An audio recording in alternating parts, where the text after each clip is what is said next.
Hello everyone, this is Pankaj केवल from Bermo Bokaro Jharkhand. और आज की क्लास हम लोग देखेंगे रेगुलेशंस नंबर 130 जो कि एबोर्डियंस ऑफ डेंजर के बारे में बताई गई है। एबोर्डियंस मतलब प्रावधान बोलिए या फिर टाल मटोल बोलिए या फिर आप बचने का उपाय भी बोल सकते हैं।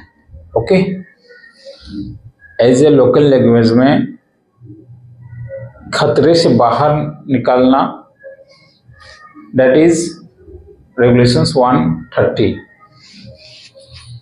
तो पहले आपको बता देना चाहता हूं कि इसमें कुछ याद करने के लिए डाटा है नहीं, बशर्ते स्टेप बाय स्टेप प्रोविजन रखी गई है कि अगर वर्किंग पीरियड में या फिर किसी माइंस में, या तो वो ओपन कास्ट हो या अंडरग्राउंड हो, और आपको लगे किसी जगह पे डेंजर जोन या फिर डेंजर स्थिति में है, वहां से एक्सीडेंट्स होने का संभावना है, तो ऐसे जगहों से आप वर्किंग में कैसे बचेंगे, इसके बारे में रेगुलेशंस 130 की प्रावधान रखी गई है।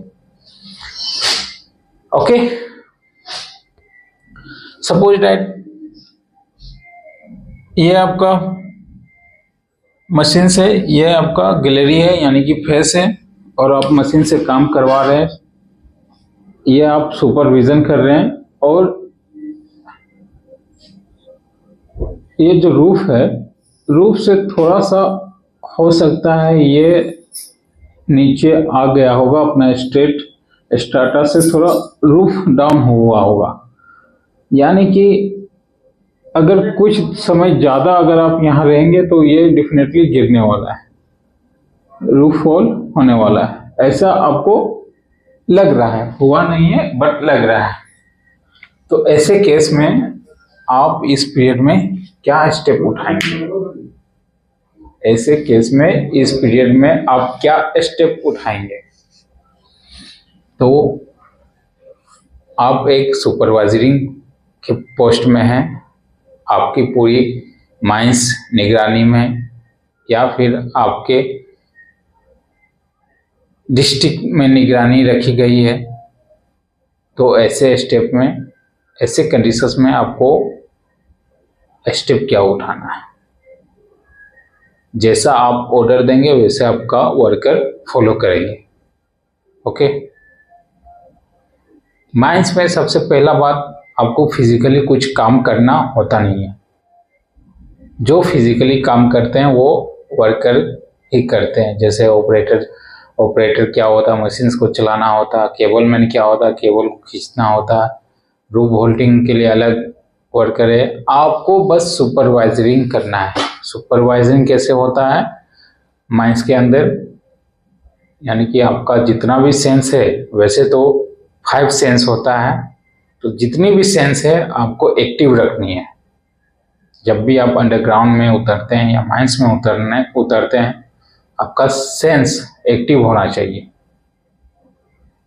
अगर आप ड्यूटी पीरियड में हैं और सोच रहे हैं कि बाहर का काम कर लें बाय द फोन या फिर इंटरनेट के थ्रू से, मोबाइल तो होगा ही, और आप इंटरनेट के थ्रू से किसी वर्किंग में बिजी हैं और आप माइंस में ड्यूटी पीरियड में, तो हो सकता है कि आपकी एक गलती की वजह से किसी की जान जा सकती है। और माइंस है, वर्किंग है, और जहाँ वर्किंग है वहाँ एक्सीडेंट भी है। आज तक कोई ऐसा माइंस भी नहीं हुआ जहाँ एक्सीडेंट नहीं हुआ। तो ऐसे केस में आप जितने भी सेंस है, 6 सेंस है, 5 सेंस है, आपको एक्टिव करके रखना है। और यहाँ से आपको क्या स्टेप लेना है इसके बारे में 113 बताया गया। तो पहला स्टेप, अगर इस डिस्ट्रिक्ट, इस फेस में आप चार्ज में हैं या चार्ज में ना भी हो, एज ए जनरल वर्कर है, तो पहला स्टेप, अगर जनरल वर्कर है तो आप अपने सुपीरियर को बताएंगे, सर ये रूफ फॉल होने का चांस है, यहाँ से निकला जाए। ठीक, सुपीरियर क्या करेंगे, यानी कि सुपरवाइजर क्या करेंगे, सभी स्टाफ को यहाँ से पहले बाहर निकालेंगे, डेंजर जोन से बाहर निकालेंगे। देन आफ्टर मैनेजर को इन्फॉर्म करेंगे, सर इस पैनल पे, ये गैलरी पे रूफ फॉल होने की संभावना है, दैट्स वाई यहां से हम लोग काम को स्थगित कर रहे हैं। ओके, देन आफ्टर मैनेजर क्या करेगा, आप तो यहाँ लगभग एक मशीन को चलाने में 39% चाहिए, तो 39%। देन आफ्टर क्या करेंगे, 8 घंटे की ड्यूटी है, बैठा के भी नहीं रखना है, तो ऐसे केस में वो किसी और जगह या किसी और फेस में आपकी मशीन्स को लगा के वर्किंग करवाएंगे। ओके, और आपको करना भी है, ड्यूटी में है ना, तो ड्यूटी में वर्क काम करने के लिए आए हैं तो काम कीजिए। उसके बाद मैनेजर ये पूरी फेस को एग्जामिन करेंगे कि मे बी ये रूफ फॉल होगा या नहीं होगा। अगर रूफ फॉल होने का कंडीशंस है तो ये चाल को पूरा धंसवा देंगे, अगर नहीं भी है तो वो एग्जामिन में जो भी रिजल्ट आएगा वो स्टेप लेंगे। प्लस यहां आपके लिए एक बैरियर लग जाएगा, इसलिए क्योंकि इस कंडीशंस में डेंजर जोन है, मैनेजर के देखरेख में जो भी स्टाफ है वो तो ओके है, बट इन द केस अगर स्टाफ या अदर वर्कर्स गलती से यहाँ इन ना कर जाए, ओके, तो ये पूरी आपकी फेंसिंग हो जाएगी, बैरियर लग जाएगा। बैरियर का वर्ड हम लोग माइनिंग टेक्निकल में करते नहीं है, फेंसिंग करते हैं, फेंसिंग लग जाएगी यहाँ पे। उसके बाद जो भी एग्जामिन हुआ उसका बॉन्ड बीपी में मेंटेन होगा, बॉन्ड पेज बुक में मेंटेन होगा with counter sign of the managers. Then after उसमें क्या एक्शंस, क्या रिजल्ट और क्या हम लोग उसमें प्रिकॉशंस लिए वो होगा। अगर सब चीज ओके रहा तो फिर से हम लोग इसको कंटिन्यू वर्किंग करेंगे। बस यही स्टेप है और कुछ स्टेप या कुछ डाटा इसमें लिखा हुआ नहीं है। पहला कि कोई भी डेंजरस जोन में आप वर्किंग कर रहे हैं, आपको नजर आ रहा है या संभावना लग रहा है, तो वहां से तत्काल अपने सुपीरियर को खबर करेंगे। सुपीरियर क्या करेंगे, वहां से सबको बाहर करेंगे, फिर अपने मैनेजर को खबर करेंगे, मैनेजर एग्जामिन करेंगे, सब चीज ओके रहा तो ओके, अदरवाइज वहां फेंसिंग करवा के उसको एक्शंस या सही करेंगे। देन आफ्टर सब चीज ओके हो जाने के बाद बीपी बॉन्ड पेज बुक में मेंटेन, क्या रिजल्ट, क्या प्रोविजंस लिए, वो फिर से अब वर्किंग कर सकते हैं अगर सारा चीज ओके रहा तो। बस यही स्टेप 130 में, और कुछ रेगुलेशंस है नहीं। तो चलिए चलते हैं regulations number 130, avoid of dangerous. पहला point, if at any times it is found by competent persons in a charge of mine district that reason of the cause of the whatsoever the mine is or district is danger, he shall be immediately withdrawn all persons from the mines or districts, and the mine or district shall be fencing off so as to prevent personnel indeliberately entering therein। अगर आप किसी face में, किसी district में या किसी mines में charge में हैं और आप कहीं ऐसे स्थान पे काम कर रहे हैं जहां आपको डेंजर जोन लग रहा है, तो सबसे पहले जितने भी वर्कर है, स्टाफ हो, सबको बाहर निकालेंगे। देन आफ्टर आपको वहां पे फेंसिंग कर लेनी है ताकि कोई भी अनऑथराइज पर्सन्स या कोई अदर पर्सन्स ना इंटर कर जाए। Okay, second point, the competent person shall be also immediately informed to the manager, assistant manager about the dangers and shall record fact in the bond page book kept for the purpose। Okay, बाहर ले जाने के बाद आपको manager या assistant manager को खबर करना है और बीपी बुक को भी मेंटेन करना है, यानी कि BP for bond page book को भी मेंटेन करना है।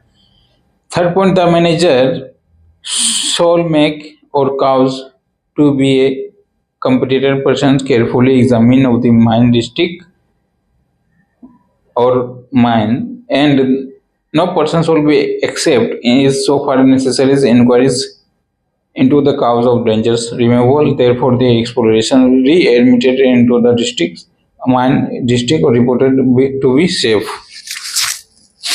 ओके, देन आफ्टर मैनेजर क्या करेंगे, आपके साथ चलेंगे, वहाँ की पूरी प्लेस की इंक्वायरी करेंगे, एग्जामिन करेंगे, अगर सब चीज ओके रहे हैं तो ठीक है, फिर से काम को स्टार्ट करेंगे। और वैसे पर्सन्स ही वहाँ पे अलाउड करेंगे मैनेजर, जिनको वहाँ के लिए सेफ जोन कंडीशंस में लाने के लिए, यानी कि अगर रूफ फॉल है तो रूफ फॉल को हटाने के लिए जो भी वर्कर रहेंगे उसी वही पर्सन वहाँ एंटर करेंगे मैनेजर के साथ। ओके, एग्जामिन में।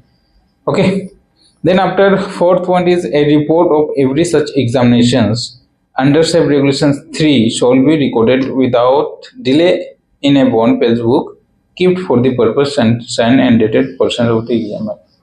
उसके बाद जहाँ आपने डेंजर्स देखा, डेंजर जोन्स में स्थिति देखा और क्या क्या स्टेप, क्या क्या एक्शंस लिया, क्या क्या अवॉर्डेंस लिए, वो आपको बीपी बुक में मेंटेन करना है और मैनेजर को साइन भी लेना है। Then after, if the work of removing danger suspended before the danger of removed, the mines district securely fence of prevent entering there during period of suspension। और तब तक आपको वहाँ तक फेंसिंग रखनी है जब तक कि माइंस ओके ना हो जाए, कोई फेस ओके ना हो जाए, यानी कि कोई डिस्ट्रिक्ट जहाँ काम डेंजर्स जोन में है, जहाँ से विड्रॉल किया था अपने पर्सन्स को, वहाँ ओके हो जब तक ना हो जाए तब तक आपको वहाँ फेंस को ही फेंसिंग करके रखना ही रखना है। Not with extending anything content in this regulations. पहला, where dangers arise for the presence of inflammable or noxious gas, the provision regulations 166 shall be apply। मतलब कह रहा है अगर जहाँ डेंजर जोन्स है, हो सकता है कि इनफ्लेमेबल गैस या टॉक्सियस गैस या फिर ऐसे पदार्थ मिले हैं जो कि किसी एक्सीडेंट का कारण बन सकते हैं, तो वहाँ आपको रेगुलेशन नंबर 166 को फॉलो करना है। Okay, and 166 regulation is what? Precaution against inflammable and noxious gases. Okay, जिसमें कि आपको डिग्री ऑफ गैसिनेसिस के बारे में, डिग्री ऑफ गैसिनेसिस माइंस के बारे में भी जिक्र है। ठीक है, उसके बाद एक और रेगुलेशंस को फॉलो करना है, कब? जब स्पॉन्टेनियस हीटिंग या फिर धुआं का स्मोक आपको नजर आए। और वो रेगुलेशंस क्या है? वो रेगुलेशंस 138 में क्या है? 138 में precaution after a fire has broken out. Okay, अगर डेंजर जोन्स, मैंने यहाँ रूफ फॉल का देखा है एग्जाम्पल लिया, अगर इसमें आपके पास इनफ्लेमेबल गैसेस या टॉक्सियस गैसेस लगा कि ये हो सकता है, तो ऐसे केस में आपको रेगुलेशन 166 को फॉलो करना है। इन द केस अगर स्पॉन्टेनियस हीटिंग या स्मोक या फ्यूम यहाँ आपको नजर आए, तो ऐसे केस में रेगुलेशंस 136 को फॉलो करना है। ओके, सॉरी 138 को फॉलो करना है। और कुछ है नहीं, तो आज की क्लास को यहीं समाप्त करते हैं। Next regulations 131 working at height देखेंगे। ओके, और जैसा कि आंदोलन चल रही है वैकेंसी को लेके, AIDO के चेयरपर्सन के साथ हम सभी डिप्लोमा होल्डर्स और माइनिंग होल्डर्स, माइनिंग इंजीनियरिंग सभी मिलके आंदोलन कर रहे हैं, तो बहुत अच्छा रिजल्ट भी आ रहा है। रिसेंटली पेपर में प्रिंट आउट हुआ है कि BCCL के जितने भी रिक्त स्थान हैं उन पे बहुत जल्द बहाली होंगे। प्लस एक बहाली कारण ये भी मुख्य उद्देश्य या फिर एक कारण ये भी है कि मैन पावर कमी होने के कारण आप BCCL में देखिएगा कि एक्सीडेंट ज़्यादा होते जा रहे हैं। एक्सीडेंट का मेजर मेन कारण होता है मैन पावर की कमी। किसी जगह पे 10 सुपरवाइज़र लग रहे हैं और वहाँ आपने 6 या 4 सुपरवाइज़र लगाया है, तो ऐसे केस में एक्सीडेंट होने का संभावना ज़्यादा होता है। और कॉम्पिटिटिव पर्सन्स का मीनिंग ही होता है किसी एक गाइड को ही काम देना, यानी कि किसी एक गाइड को ही वो अपना ड्यूटी करेंगे। अगर शोवेल ऑपरेटर है तो शोवेल चलवाएंगे, डंपर ऑपरेटर है डंपर चलवाएंगे। उसी तरह हम लोग सुपरवाइजरी पोस्ट में आते हैं, स्टेटरी पोस्ट में आते हैं, तो हमसे सुपरविज़न करवाएंगे। और सुपरविज़न करवाएंगे तो फिर किसी डिस्ट्रिक्ट या फिर किसी प्लेस या किसी पार्टिकुलर जगहों पे सुपरवाइजिंग करवाएंगे। आपके पास अगर 6 फेस है और आपके पास वर्किंग में 6 से 6 चल रही है वर्किंग पीरियड में, सुपरवाइजिंग पोस्ट आपके pass on the spot 4 person है, तो 4 पर्सन 6 मशीन को नहीं देख पाएंगे। हर फेज में एक एक सुपरवाइजर होना होता है, तो वैसे कंडीशंस में एक्सीडेंट होने का संभावना होता है। ओके, तो कंटिन्यू आप हमारे साथ बने रहिए, वीडियो एंड लेक्चर्स को देखते रहिए और अपने या फिर सेल्फ स्टडी हो पाता है तो वो भी करते रहिए। तो आज की क्लास यहीं समाप्त करते हैं। Have a good night. Thank you very much.